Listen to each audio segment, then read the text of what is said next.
Right now in 2025, Bangkok is becoming one of the largest hubs for digital nomads in the world, and it's for good reason.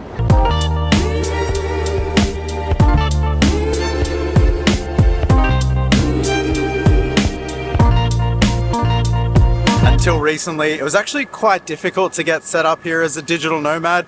For myself, when I moved out here a few years ago, I needed to set up a local business here. That whole process was extensive and very difficult and also quite costly. If you worked for a company back home, it was very confusing. There was a lot of gray zone and no one was really sure what you're allowed to do, what was illegal here. But recently, all that has changed and it's unbelievably easy now. The Destination Thailand visa, or the DTV, is targeted towards digital nomads and people wanting to relocate here to Thailand. The visa itself has incredible benefits. It's a 5-year multiple entry visa and it allows you to live here, get set up and work remotely. It's crazy to me how easy it's become. It's gone from being incredibly difficult to unbelievably easy, but that's great news for everybody.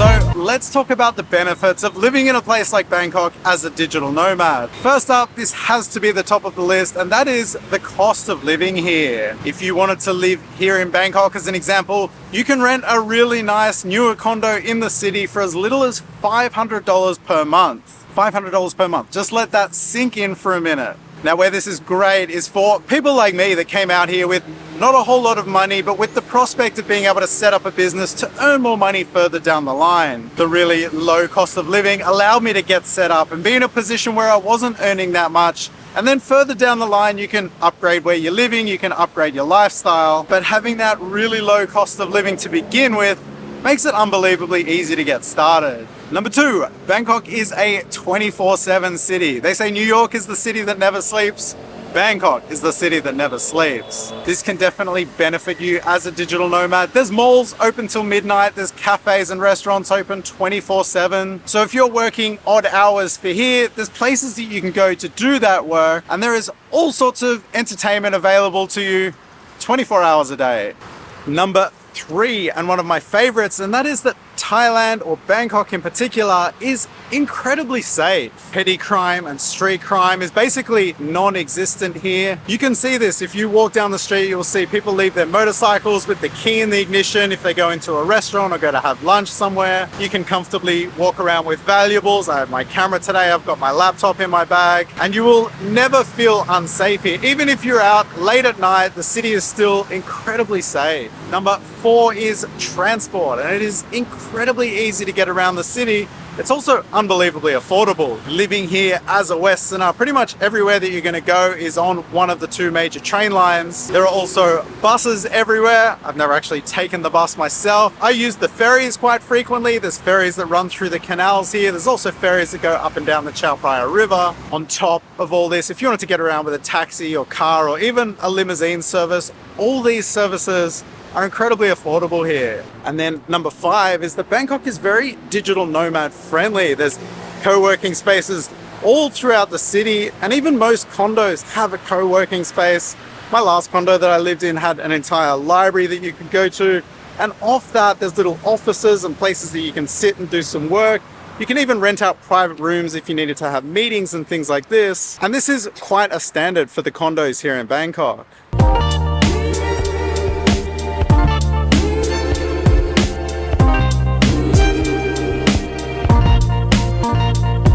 One of my most commonly asked questions about being a digital nomad here is, how does the whole tax thing work? Now, as a digital nomad, you won't have a business registered here in Thailand. Ideally, you want the freedom to be able to move around.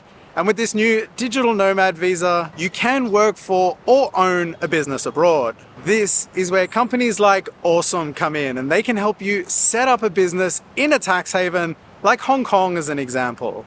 The best part about this is that you can set it all up completely remotely. Awesome can handle the admin, taxes, accounting, and the bookkeeping for you, allowing you to just focus on your business. The Awesome software gives you everything you need in one place. Here you can track your cash flow in real time, stay on top of the invoices, and manage your business finances with ease. So be sure to check out Awesome. There is a link down in the description. All the information is there. If you click that link, you will get a 16% discount on the services from Awesome. Definitely worth checking out. Nobody likes overpaying for taxes, so check out Awesome.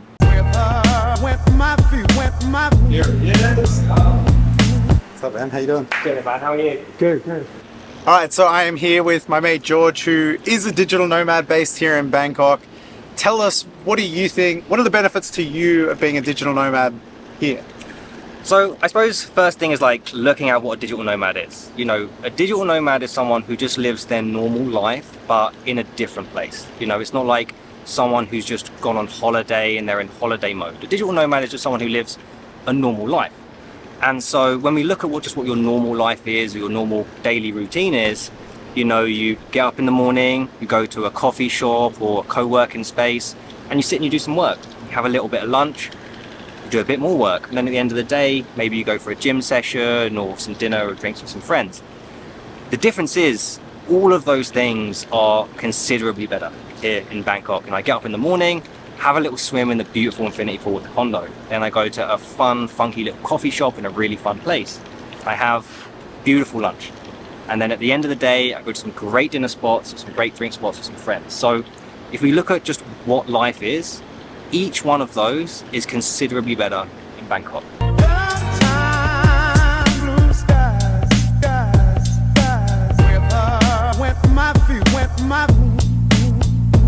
So there's a bit of a scene of digital nomads here, right? Like there's a community of digital nomads.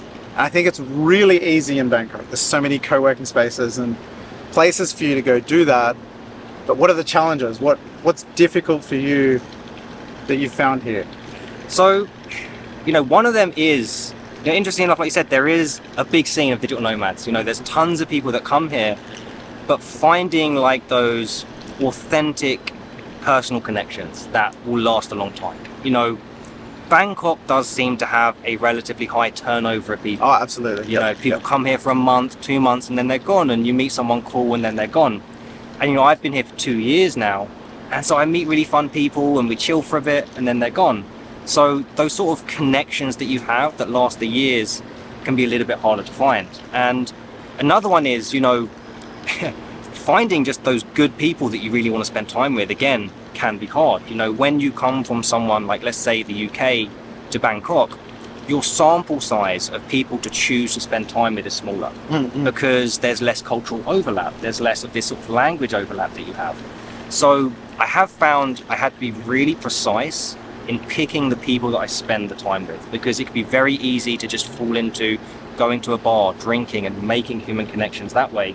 But finding those people you really, really want to spend actual time with has been a little bit hard, and you have to be really proactive about it. So I've done things like join meditation communities, or go to certain startup events, you know, been very proactive in making those human connections, which are so important in feeling happy in life, but also just sort of connecting with the type of people that you might want to connect with.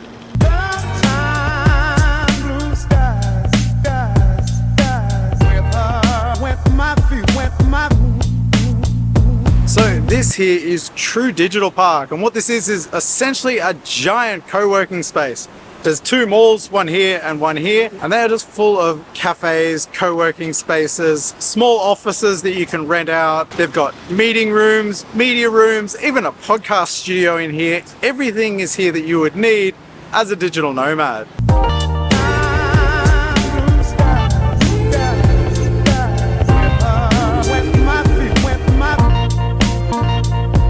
Not only is there tons of cafes, co-working spaces, restaurants and places to eat, there's also a really nice outdoor green space as well. There's a walking track that goes all around here. I think it's about 1 kilometer long, but there's places like this around the city designed for people that want to come out and have a place to work.